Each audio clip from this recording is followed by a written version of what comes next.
waaw dama wax ne que ñëw naa ci tey fii ci école Biscuiterie pour voter si ñëw naa fi fekk naa fi ay nit yu bari mais li may jëkk a remarqué te bëgg ci taxaw mooy présence su journaliste yi la presse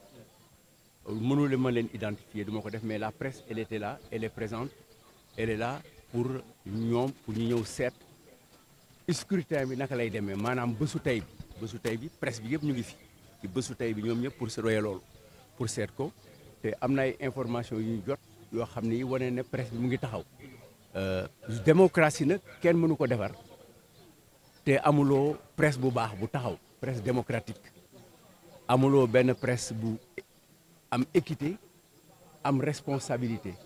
ak ay journalistes yu xam seen métier donc dañ koy rafetlu ñëw naa et comprendre naa aussi électeurs yi parce que am nañu mbaax ak yéen goo xam ne gii bi ma see rangloowuñ ma ñoom ñoo nangu pour ma dama doon rang mais ñoom ñoo ne naa dem am naa priorité voté naa ci jàmm génn naa bureau de vote bi gis naa ko ni mu demee amul ay dispositions pratiques yoo xam ne yi war nañ ci mën a taxaw problème yi xëy na ci yeneen ci feneen lay doon. violence électorale bi nga xam ne amoon na ci campagne bi tey nan nga ko dundee. waaw mais écoutez problème mu ndaw yi ak mag ñi mais loolu la mën demee waaw parce que yàlla li muy def mooy mag yi lay rey bàyyi fi xale yi du ko inversé yàlla def loolu donc àla kuliyaalin xale yi ñooy gën a bari mag ñi. Donc d'ailleurs loolu moo tax suñu programme ñu jiitaloon ci leneen dans le cadre de la santé s'occuper d'abord de la gynécologie du prénatal de l'enfant avant d'aller chercher le corbillard bon li nga pose donc question bi ci loolu la xale yi ñëw nañu c'est normal xale yi ay citoyens lañu mënuñu nekk des éléments de revendication des éléments yu am ay problèmes te duñu jiiti ci élection yi d'ailleurs ñoom ñoo war a jël en charge élection yi partout ci biir bureau de vote yi ak pour même la sécurité des élections ñoom ñoo ko war a def parce que ñoom la soxal bi ci des nga wax ci affaire violation électorale yi je pense que da ngeen bëgg ma dellu si waat ci li ma def wax naa leen ko am na ñetti étapes yoo xam ne taxaw naa ci bi sëñ Mahi Niass ñëwee Sénégal def déclaration bi mu def mu def ko wax ne dafay ñaan violence du am demander même que xale yi bu ñu leen yóbbu ci violence ci bi ko président Macky Sall déggee la bàyyi liggéeyam ñëw seet si ko pour kontaan ci wax boobu te le lendemain daf ko doon mooy soxal na ko man ci laa ko seeti wax ko ne ko man violence bi xam naa li koy indi xam naa li koy faj dama la bëgg a yóbbante ci président de la République nga wax ko lii ak lii ak lii ak lii te loolu def na ko muy benn bi ñuy defee élection yi ba moom 7 jours le vendredi soir def naa benn vidéo de 28 minutes attirer toute l'attention du président de la République wax ko ne yow xeex bi am ci dëkk bi amul benn boo ci bokkul combat yi bokk nga ci ñi nekk ci robinet bi ñi nekk ci mbedd mi ñi xeex printemps ñi xeex ci mat xeex yi bokk nga ci yow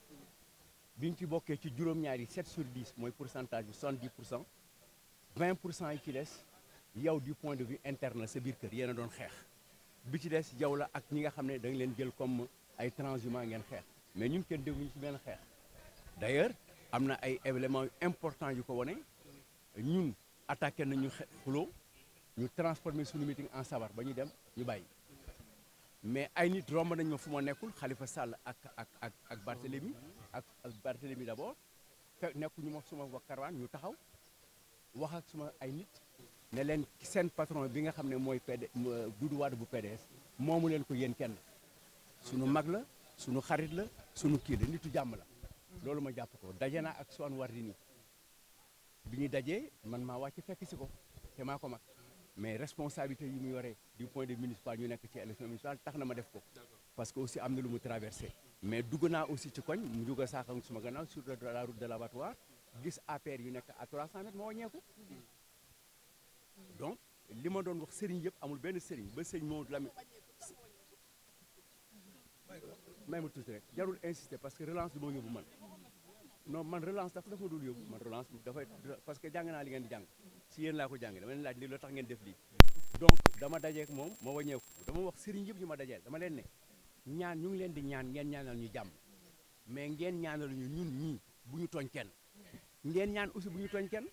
donc violence bi am te nga xam ne ça peut être aussi plus grave ce soir et demain ne vous en faites pas, ça peut l'être. Parce que dafa am ay zones yoo xam ne ni ma ko prévoir doon laa koy waxaat. Il y a des zones où il y a des choses inadmissibles. man dem naa ITV indiwaale plus de 102 inscriptions à Mbao qui viennent de Orkadiéré. Donc problème bi du si code électoral rek beneen exemple bu jox ma sama carte d'identité yow problème bi du code électoral rek problème bi aussi ci parfois ci administration bi la parfois ci SEDA bi la parfois ci président bi la. Ce matin au bureau numéro 12 de la Médina il a fallu que mon directeur de campagne se déplace parce que suma bulletin nekkul woon ci table bi. La présidente du bureau de vote m'entendra, le président Doudou Ndir doit le savoir, SEDA mu nga fa dañ leen wax ne nañuy teg bulletins tous les lots de bulletins sur la table de manière visible et président bi loolu la jëkk a contrôlé mais arbitre li muy jëkk a def bu équipe bi bu ñëwee mu sedd nga ñoo nuroo ma yow donc loolu am na ci mais am na yeneen yoo xam ne yi ay choses la yu nit mënul comprendre dans un pays qui se respecte là dans une démocratie qui se respecte où dañuy dépenser xaalis bu bari ci ay questions électorales nit war fa mën a am ñaari carte d'identité ak ñaari carte d'électeur et ce que j'ai 2 cartes d'identité et 2 cartes parce que la dernière fois bi ma ñëw di voter dañ ma ne nekkuloo fi comme bu ma fi nekkul nag bu ñu may defaraat te man laajuñu ma ko dañu war a jël sama beneen ancienne carte d'identité jox ma beneen mi ngi nii ça c'est bien Doudou Wade c'est le même centre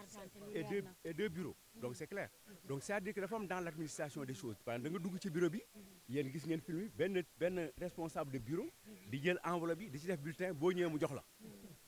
donc yooyu li muy jur bu tàkkee kenn du ko fay c'est pour cette raison nous sommes ñuy xalaat toujours la violence parce que nit ñi mënee tooñee te duñu tooñ noonu la ñu mën a fayoo mais loolu du pour ñun ku ñëw fii xam ne avec toute la rivalité qu'il y a dans Biscuiterie entre l'APR